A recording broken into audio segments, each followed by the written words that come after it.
এজন যুৱকৰ জীৱন সংগ্ৰামৰ কাহিনী কোনো লোকে কৰিব নিবিচৰা কাম বাছি লৈ আগবাঢ়িছে জীৱন যুদ্ধত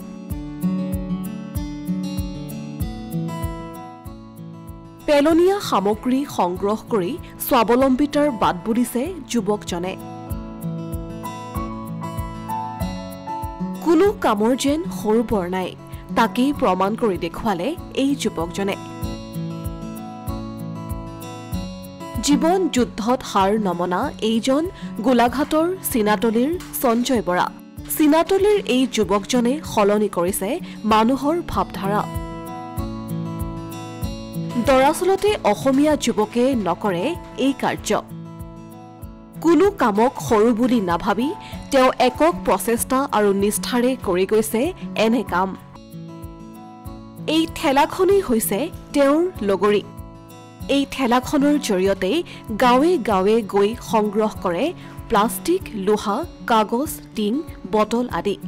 ঘৰে ঘৰে পেলনীয়া সামগ্ৰী সংগ্ৰহ কৰি স্বাৱলম্বিতাৰ উৎকৃষ্ট নিদৰ্শন দাঙি ধৰা সঞ্জয় বৰা অতি দৰিদ্ৰ পৰিয়ালৰ নিজেও তৰি আনকো তৰাৰ বাট দেখুৱাইছে যুৱকজনে উল্লেখযোগ্য যে 2020 চনৰ পৰা সঞ্জয়ে আৰম্ভ কৰিছিল ঘৰে ঘৰে গৈ পেলনীয়া সামগ্ৰী সংগ্ৰহৰ কাম পুৱাই সঞ্জয়ে সামগ্ৰী কঢ়িওৱা ৰিক্সাখন লৈ ঘৰে ঘৰে সংগ্ৰহ কৰে পেলনীয়া সামগ্ৰী সেইসমূহ সামগ্ৰী ঘৰৰ ওচৰতে এটা স্থানত মজুত কৰি বিক্ৰী কৰে সঞ্জয়ে এনেদৰেই চলি আছে তেওঁৰ ঘৰখন মানে হেৰি প্ৰথমতে লকডাউনতে আৰম্ভ কৰিলোঁ মই লকডাউনত মানে মই টেম্পু এখন চলাওঁ প্ৰথমতে টেম্পুখন চলাই থাকোঁতে কৰোণাত মানে আপোনাৰ গাড়ী নচলা হ'লত ধৰক মনলৈ আহিল আৰু যে নতুন কিবা এটা কৰোঁ গাঁৱত নকৰা গাঁৱত কোনেও নকৰা মানে এটা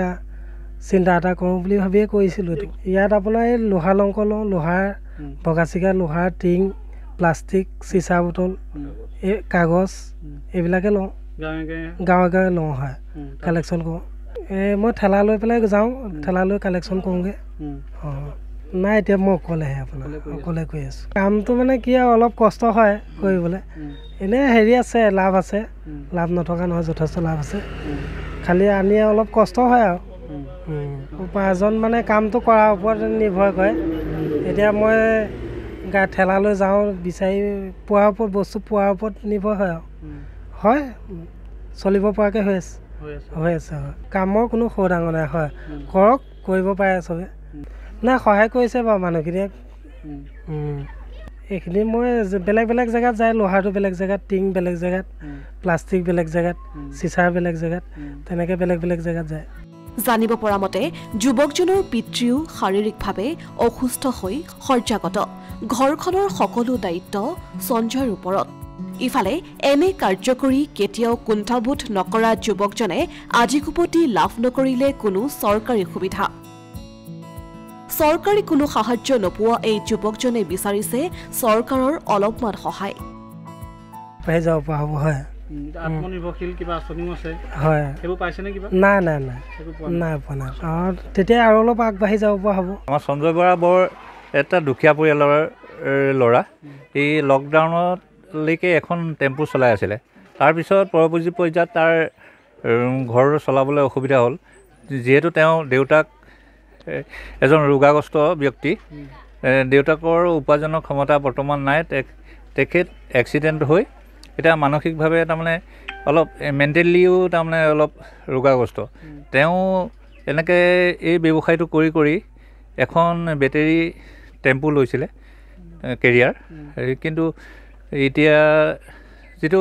আৰ্থিকভাৱে মূল্য বৃদ্ধিৰ কাৰণে বা কিবা কাৰণতেই হওক তেওঁ সেই টেম্পুখনৰ ইনষ্টলমেণ্ট দিব নোৱাৰাৰ দিব নোৱাৰাৰ কাৰণে সেইখন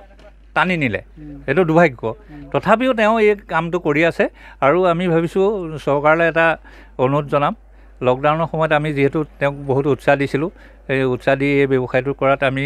উদগনি জগাইছিলোঁ গতিকে এতিয়া চৰকাৰে তেওঁক এটা আৰ্থিক সাহায্য দি পেলাই ভালদৰে প্ৰতিষ্ঠা কৰাত অসমীয়া আন নিবনুৱা যুৱকসকলকো এই ধৰণৰ প্ৰতিটো ব্যৱসায়ৰ লগত জড়িত হ'বলৈও আহ্বান সঞ্জয় বৰাৰ আনহাতে সঞ্জয়ক লৈ গৌৰৱান্বিত গাঁওবাসী লগতে তেওঁ হৈ পৰিছে গাঁওখনৰ বাবে আদৰ্শস্বৰূপ যে আমি পথাৰৰ পৰা বজাৰলৈ বুলি কিছুমান কথা আছে কিন্তু আমি মুখেৰে কওঁ হাতে কামে নকৰোঁ বা লজ্জাৰ কাৰণেই হওক যিকোনো কাৰণতে নহওক কিন্তু এই সঞ্জয় আমাৰ এটা আদৰ্শ সঞ্জয় সকলোৱে উৎসাহ দিয়ক এওঁৰ দৰে আৰু আমাৰ অসমীয়া ল'ৰাখিনি আগবাঢ়ি আহক নিজে স্বাৱলম্বী হ'বলৈ আমি তাকেই কামনা কৰিম অসমীয়া প্ৰতিদিন ডিজিটেল ডেস্ক